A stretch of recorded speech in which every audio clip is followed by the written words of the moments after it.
క్రిమి layer and non క్రిమి layer certificate గురించి వినే ఉంటారు కదా. సో దాని గురించి ఇవాళ ఈ వీడియోలో తెలుసుకుందాము. నార్మల్గా ఓబీసీ రిజర్వేషన్ ఉన్న వాళ్ళకి క్రిమి లేయర్ అండ్ నాన్ క్రిమి లేయర్ అనేది వర్తిస్తుంది. సో అసలు క్రిమి లేయర్ అంటే ఏంటి, నాన్ క్రిమి లేయర్ అంటే ఏంటి అంటే ఆర్థికంగా విద్యాపరంగా అభివృద్ధి చెంది అండ్ వీళ్ళ వార్షిక ఆదాయము 8 lakhsకి పైగా ఉంటే వీళ్ళని క్రిమి లేయర్గా పరిగణిస్తారనమాట.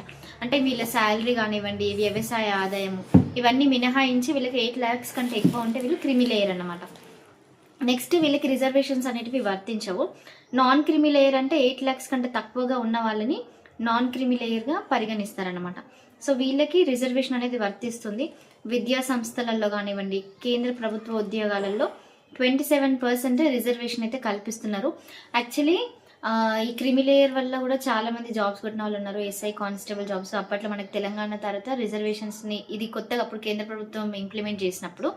అయితే ఇప్పుడు రీసెంట్గా ఇది ఎందుకు చెప్తున్నా అంటే సివిల్స్ ఎగ్జామినేషన్ రాసిన వాళ్ళు చాలామంది పేరెంట్స్ వెల్ సెటిల్డ్ అయి ఉండి వాళ్ళకి రిజర్వేషన్ అందకపోవడం వల్ల లూజ్ అయిన వాళ్ళు కూడా ఉన్నారన్నమాట. ఎందుకంటే వాళ్ళు క్రిమి లేయర్ కిందకి వస్తారు కదా. సో అందుకోసమని వాళ్ళకి రిజర్వేషన్ అనేది వర్తించదు. కాబట్టి ఆ రిజర్వేషన్ కనుక వాళ్ళకు ఉంటే ఆ రిజర్వేషన్ తోటి వాళ్ళు జాబ్ కొట్టేటి వాళ్ళు. ఓకే, సో ఇది మినహాయింపు ఇవ్వాలి అనేది క్రిమి లేయర్ పైన సుప్రీంకోర్టు కీలక తీర్పు అయితే విడుదల చేసింది.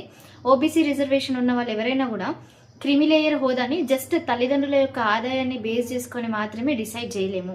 వాళ్ళకు ఆర్గనైజేషన్లో వర్క్ చేస్తే వాళ్ళ డెసిగ్నేషన్ ఏంటి, వాళ్ళ శాలరీ ఏంటి, వాళ్ళు ఏ పొజిషన్లో ఉన్నారు, ఇవన్నీ కన్సిడర్ చేసుకొని ఆ సర్టిఫికేట్ అనేది ఇష్యూ చేయాలి అని చెప్పిండ్రు.